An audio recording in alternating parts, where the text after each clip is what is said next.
அனைவருக்கும் வணக்கம். உலகில் எல்லா ஜீவராசிகளும் எல்லா மக்களும் எல்லா நலமும் வளமும் பெற்று வாழ மனதார கடவுளை வேண்டிக் கொள்கிறேன்.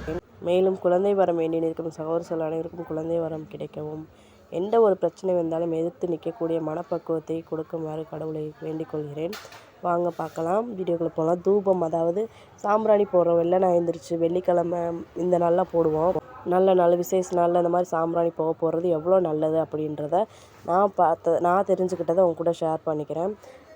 வாங்க பார்க்கலாம்.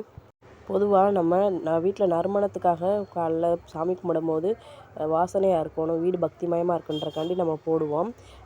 சாம்பிராணி போடுவாங்க பொதுவாகவேவும். ஆனால் அதில் அது மட்டும் கிடையாது. அதில் என்னென்ன சிறப்பு இருக்குதுன்னு பார்த்தீங்கன்னா, போடுறதுனால பொறாமை, நம்ம மேலே இருக்க பொறாமை, மற்றவங்க வச்சுருக்க கண் திஷ்டி எல்லாமே நீ போயிடும் அப்படின்னு சொல்லுவாங்க, நீங்களும் சொல்லுவாங்க. அது மட்டும் இல்லை, அதில் இது ஒரு ஹோமம் வளர்த்துறதுக்கு சமம் அப்படின்னு சொல்லுவாங்க. அப்படி மேற்கொண்டு இதில் என்னென்ன பலன்கள் இருக்குதுன்னு பார்த்தீங்கன்னா, சாம்பிராணியில் ஒவ்வொரு விதமான சாம்பிராணிகள் போடுறதுனால ஒவ்வொரு விதமான பலன் கிடைக்குது. வாங்க அது என்னன்னு பார்க்கலாம். சந்தனத்தில் தூபமிட்டோம்னா, சாம்பிராணி புகை போட்டோம்னா தெய்வ கடாட்சம் உண்டாகும்னு சொல்லுவாங்க. அப்புறம் பார்த்தீங்கன்னா, சாம்பிராணி புகையில் நம்ம நார்மலாக போடுற மாதிரி போட்டோம்னா அதில் நம்ம பொறாமை நீங்கி, கண் திஷ்டியெல்லாம் நீங்கி நன்மை பலன் சிறப்பு உண்டாகும்னு சொல்லுவாங்க. ஜவ்வாதில் தூபமிட்டோம்னா திடீர் அதிர்ஷ்டம் கிடைக்குன்னு சொல்லுவாங்க. அகலி தூபமிட்டோம்னா குழந்தை பாக்கியம் கிடைக்குன்னு சொல்லுவாங்க.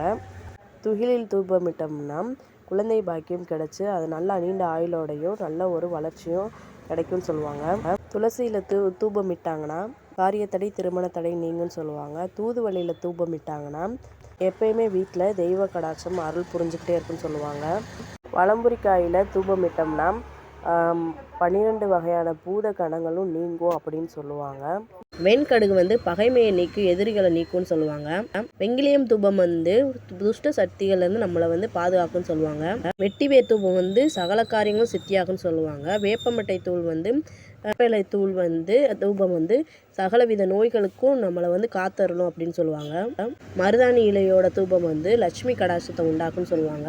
நன்னாரி வேர் தூபம் ராஜவசியம் உண்டாக்குன்னு சொல்லுவாங்க. அருகம்புல் தூபம் சகல தோஷங்களையும் நீக்கும்னு சொல்லுவாங்க.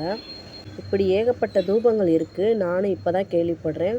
உண்மையிலே நீங்கள் இதுக்கு முன்னாடி கேள்விப்பட்டிருக்கீங்களா? கேள்விப்பட்டால் கமெண்ட் பண்ணுங்கள். மறக்காமல் சப்ஸ்கிரைப் பண்ணுங்கள். நன்றி.